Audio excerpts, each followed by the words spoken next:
प्रागैतिहासिक काल। मानव का विकास एक समान या लगातार नहीं हुआ, अपितु यह एक क्रमिक प्रक्रिया थी। मानव की प्रगति की कहानी के उस भाग को इतिहास कहते हैं जिसके लिए लिखित विवरण मिलते हैं। लिखना सीखने के पहले भी मानव इस धरती पर लाखों वर्ष पहले रह चुका था। यह लंबा सुदूर अतीत जब मनुष्य ने घटनाओं का कोई लिखित विवरण नहीं रखा, प्रागैतिहास कहलाता है। भारतीय प्रागैतिहास को उद्घाटित करने का श्रेय डा. प्राइमरोज नामक एक अंग्रेज को जाता है। उसने 1842 ईस्वी में कर्नाटक के रायचूर जिले के लिंगसुगुर नामक स्थान में प्रागैतिहासिक औजारों की खोज की। ये औजार पत्थर के बने हुए छुरे और तीर के फलक थे। 1853 ईस्वी में जॉन इवांस ने जबलपुर के निकट नर्मदा नदी के किनारे प्राप्त कारीगरी की क्रिया से गुजरे पत्थरों का एक विवरण प्रकाशित किया। 19वीं सदी के उत्तरार्ध में कर्नल मीडो जटेलर ने हैदराबाद में उत्खनित महापाषाण युगीन कब्रों की कई रिपोर्ट प्रकाशित की। भारत में पाषाणकालीन बस्तियों के अन्वेषण की शुरुआत 1863 ईस्वी में जियोलॉजिकल सर्वे से संबद्ध अधिकारी रॉबर्ट ब्रूस फूट ने की। उसे चीन के समीप पल्लवरम से कुछ पाषाण निर्मित औजार प्राप्त हुए। फूट पेशे से तो भूवैज्ञानिक थे, किंतु उन्होंने दक्षिण भारत में अनेक प्रागैतिहासिक ठिकानों का पता लगाया और पाषाण युग के शिल्प से संबंधित तथ्य इकट्ठे किए। 1930 ईस्वी में M0C बर्किट ने कृष्णा घाटी से एकत्रित सामग्री का एक विवरण प्रकाशित किया। विलियम किंग, ब्राउन, काकवन, सी. एल. कार्लाइल आदि विद्वानों ने अपनी खोजों के परिणाम स्वरूप विभिन्न क्षेत्रों से कई पूर्व पाषाणकालीन उपकरण प्राप्त किए। सबसे महत्वपूर्ण अनुसंधान 1935 में डी. टेरा तथा पीटरसन द्वारा किया गया। इन दोनों विद्वानों के निर्देशन में येल कैम्ब्रिज अभियान दल ने शिवालिक पहाड़ियों की तलहटी में बसे हुए पोतवार के पठारी भाग का व्यापक सर्वेक्षण किया। परंतु इन प्रारंभिक प्रयत्नों के बावजूद भारत विश्व के प्रागैतिहासिक मानचित्र पर प्रतिष्ठित नहीं हो पाया। अनंततः सर मार्टिमर व्हीलर के प्रयासों के फलस्वरूप हमें भारत के समग्र प्रागैतिहासिक सांस्कृतिक अनुक्रम का ज्ञान हुआ। 1950 में स्टुअर्ट पिगेट की प्रसिद्ध कृति श्री हिस्टोरिक इंडिया ने भारतीय प्रागैतिहासिक अध्ययन को नई दिशा दी। मानव का उदय। मानव उन स्तनपायी जीवों की जाति का था जिन्हें प्राइमेट कहते हैं। इस वर्गीकरण में वानर, लंगूर और छछूदर भी शामिल हैं। मानव का उद्विकास वानर से माना जाता है। मानव जैसे प्राणी अथवा आदिम होमिनिड्स सबसे पहले अफ्रीका में अभिनूतन काल प्लीस्टोसन ईपॉक के आरंभ में प्रकट हुए। दुर्भाग्यवश पुरापाषाण काल के मानव के कोई अस्थिपंजर भारत में नहीं मिले हैं। यद्यपि उन वानरों के जीवाश्म जिनसे मानव और वर्तमान वानरों का अंततोगत्वा विकास हुआ शिवालिक की पहाड़ियों में मिले हैं। इनमें से सबसे सुविख्यात वानर 80 लाख वर्षों से भी पहले थे। उन्हें रामापिचिकस नाम दिया गया। सबसे पहला वानर मानव जो सीधा चलता था, मध्य अफ्रीका में पाया गया।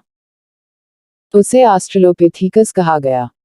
इसकी एक उपजाति जिंजेनथ्रोपस औजार बनाती थी। संभवतः ये 5 लाख साल पहले रहते थे। सर्वप्रथम औजार निर्माता के रूप में उन्हें आरंभिक पुरापाषाणकालीन संस्कृति का नेता कहा जा सकता है। वे अन्य पशुओं की तरह नंगे और बाहर खुले में रहते थे तथा बेर, गिरीदार फल, कंदमूल और कीड़े मकोड़े खाते थे। एशिया में जावा से एक ऐसे होमिनिड आदिमानव की हड्डियां मिली हैं जो सीधा होकर चल सकता था। इसलिए उसे पिथिकेंथ्रोपस इरेक्टस अथवा होमो इरेक्टस कहा गया। यह जावा मानव के नाम से भी प्रसिद्ध हुआ। अनेक वर्षों बाद इसी प्रकार के जीवों के 40 जीवाश्म पीकिंग के निकट एक गुफा से प्राप्त हुए।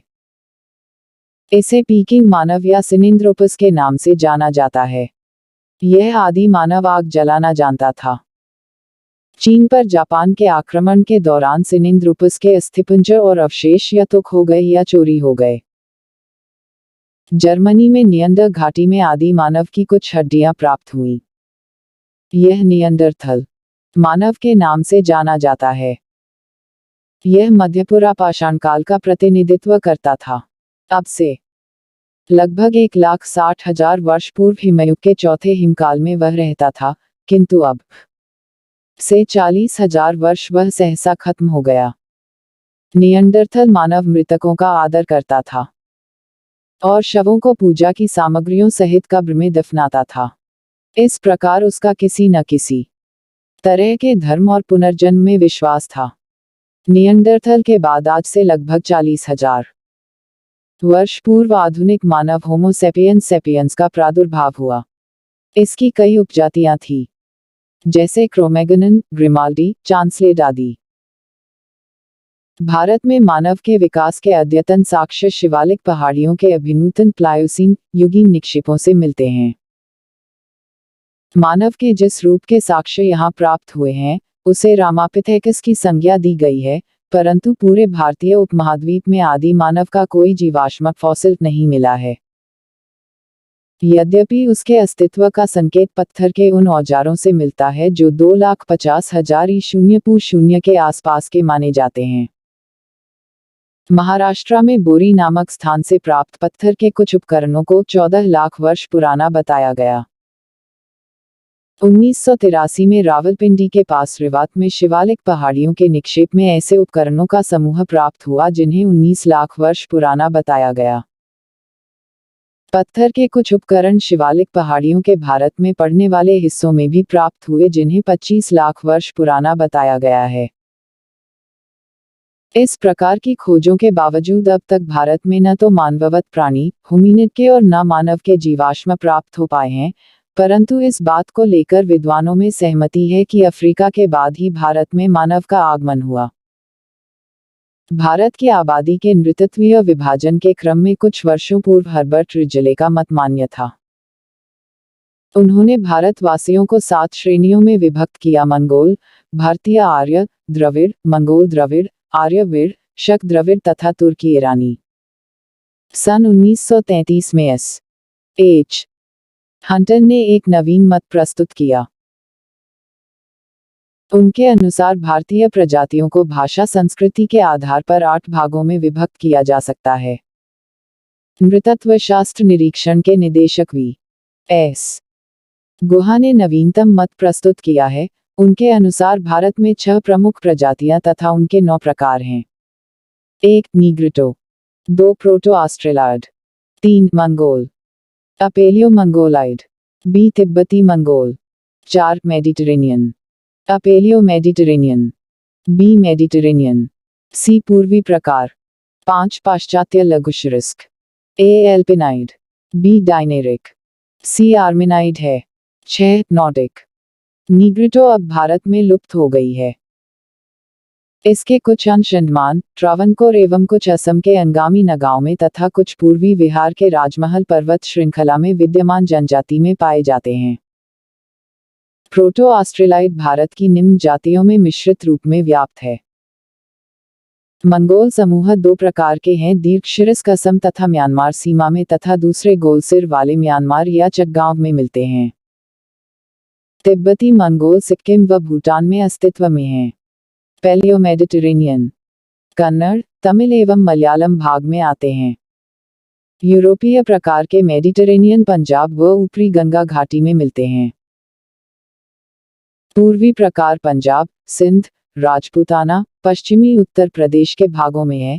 एल्पिनाइड काठियावाड़ क्षेत्र, डायनेरिक बंगाल, उड़ीसा तथा कुर्ग आदि में और आर्गेनाइड में पारसियों को शामिल किया जाता है।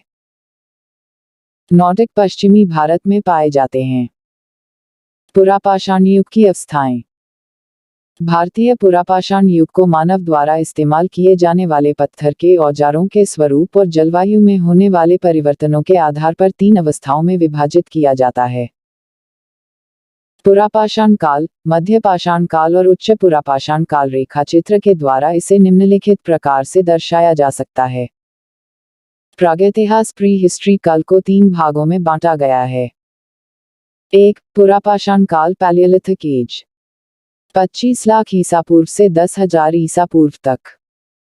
2. मध्यपाषाण काल, मेसोलिथिक एज, 8,000 ईसा पूर्व से 4,000 ईसा पूर्व तक।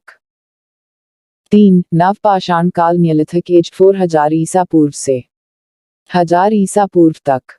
एक पुरापाषाण काल पैलियोलिथिक एज काल को भी 3 भागों में बांटा गया है। एक पूर्व पुरापाषाण काल लोअर पैलियोलिथिक एज 25 लाख ईसा पूर्व से 9 लाख ईसा पूर्व तक। 2 मध्य पुरापाषाण काल मिडिल पैलियोलिथिक एज 9 लाख ईसा पूर्व से 40,000 ईसा पूर्व तक।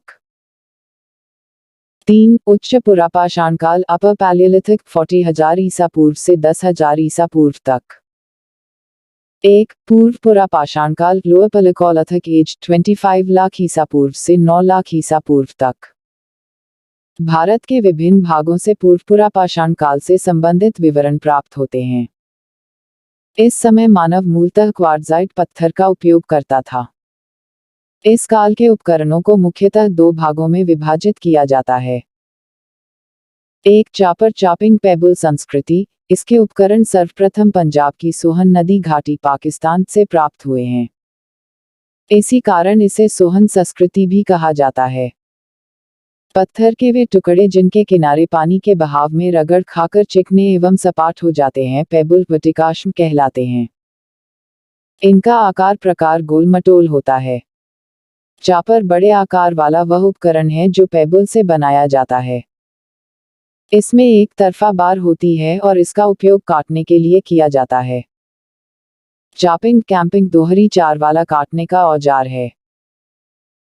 2 हैंड एक्स संस्कृति, इसके उपकरण सर्वप्रथम मद्रास के समीप बादमदुराई तथा अतिरम्पिकम से प्राप्त किए गए। ये साधारण पत्थरों से कोर तथा फ्लेक प्रणाली द्वारा निर्मित किए गए हैं। इस संस्कृति के अन्य उपकरण क्लीवर तथा स्क्रेपर हैं। क्लीवर अथवा विदारणी में दोहरी धार होती है। इसका उपयोग पेड़ों को काटने एवं चीरने के लिए होता था। स्क्रेपर या खुरचनी में एक पत्थर या ब्लेड होता है और इसका किनारा धारदार होता है। इसका उपयोग पेड़ की खाल या जानवरों का चमड़ा उतारने में किया जाता था। भारत के निम्नलिखित क्षेत्रों से इन दोनों संस्कृतियों के उपकरण प्राप्त हुए हैं। 1 कश्मीरी घाटी, यह दक्षिण पश्चिम में पीरपंजाल पहाड़ियों और उत्तर पूर्व में हिमालय से घिरी है। कश्मीर में लिद्दर नदी के किनारे पहलगांव से हाथ की कुल्हाड़ी प्राप्त हुई है। किंतु पुरापाषाण युग के औजार कश्मीर में ज्यादा नहीं मिलते क्योंकि हिमानी युग में कश्मीर में अत्यधिक ठंड होती थी।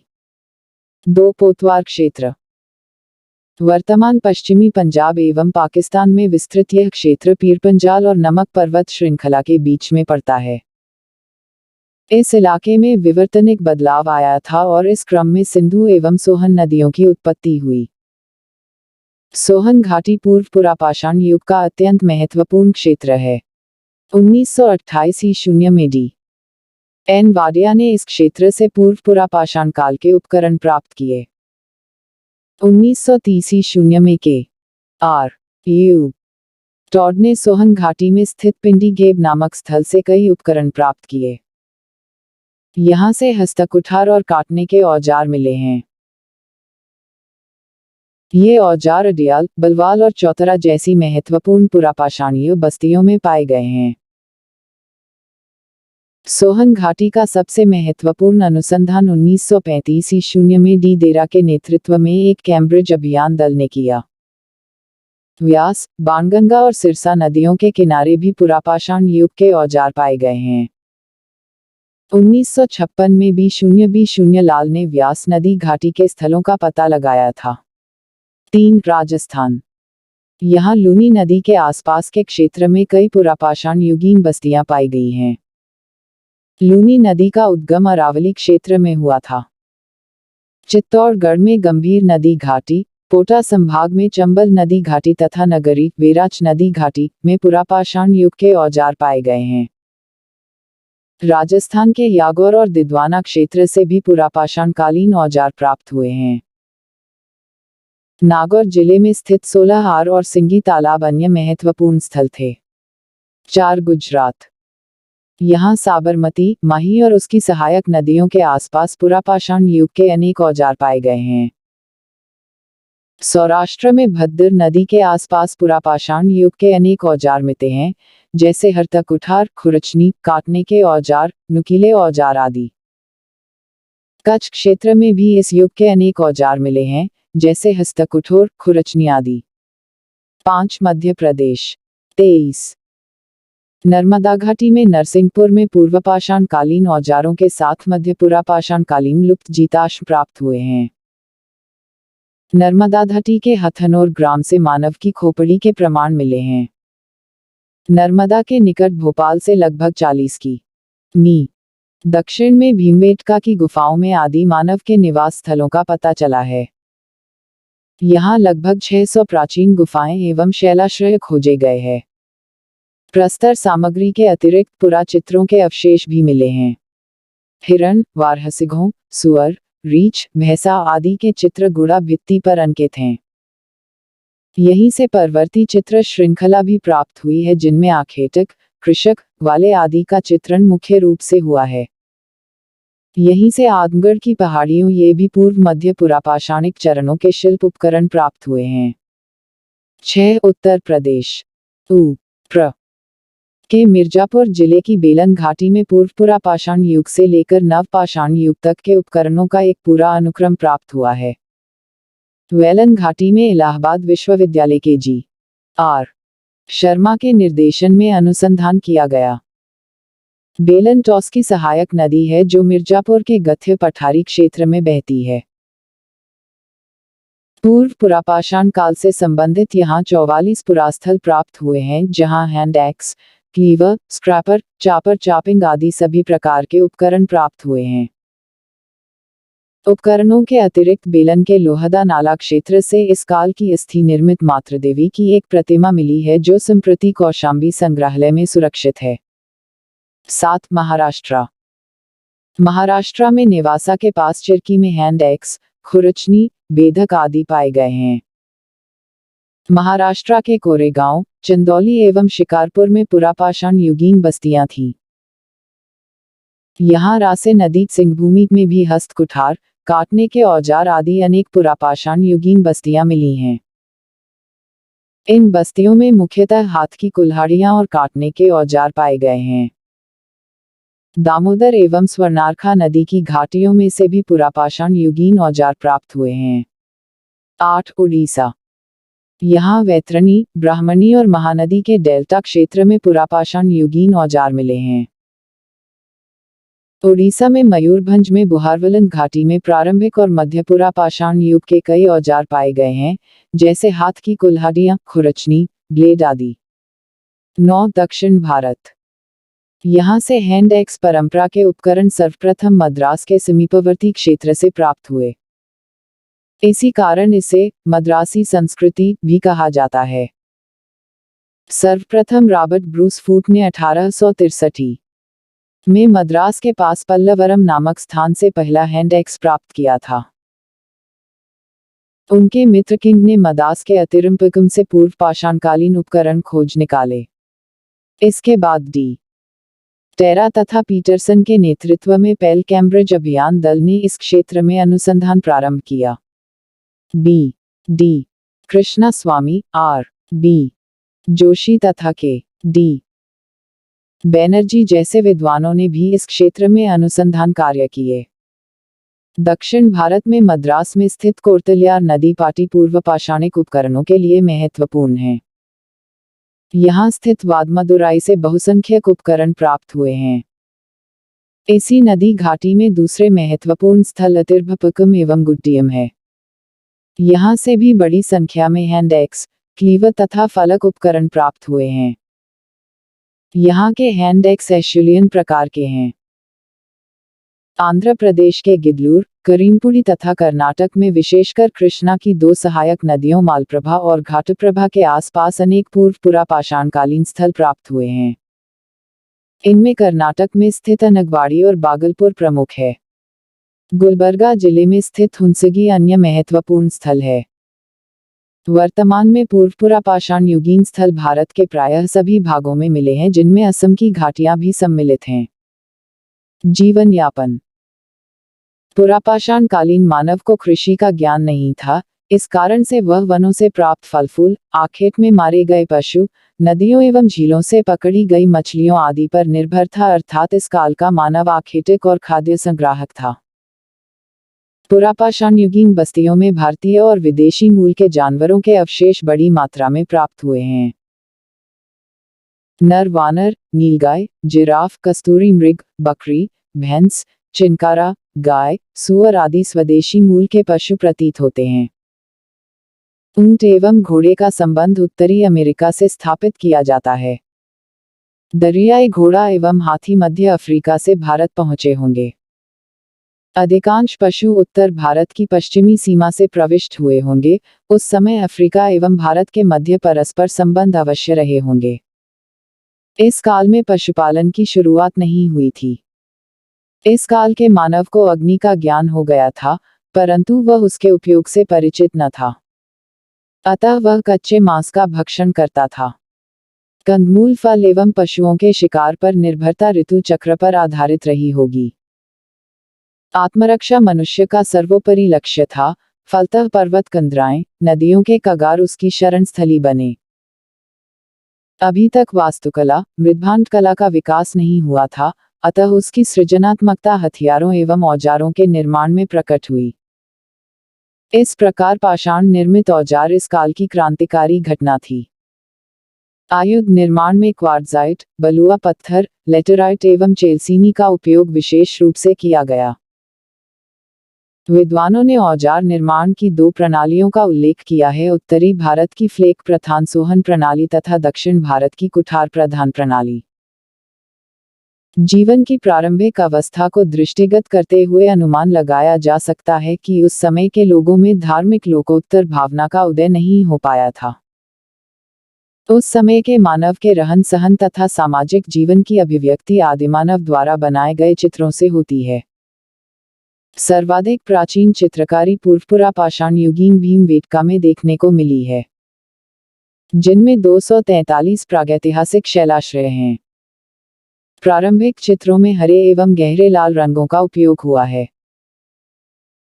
जैसे हाथी, बाघ, गैंडे और सुअर के चित्र विशेष रूप से देखे गए हैं।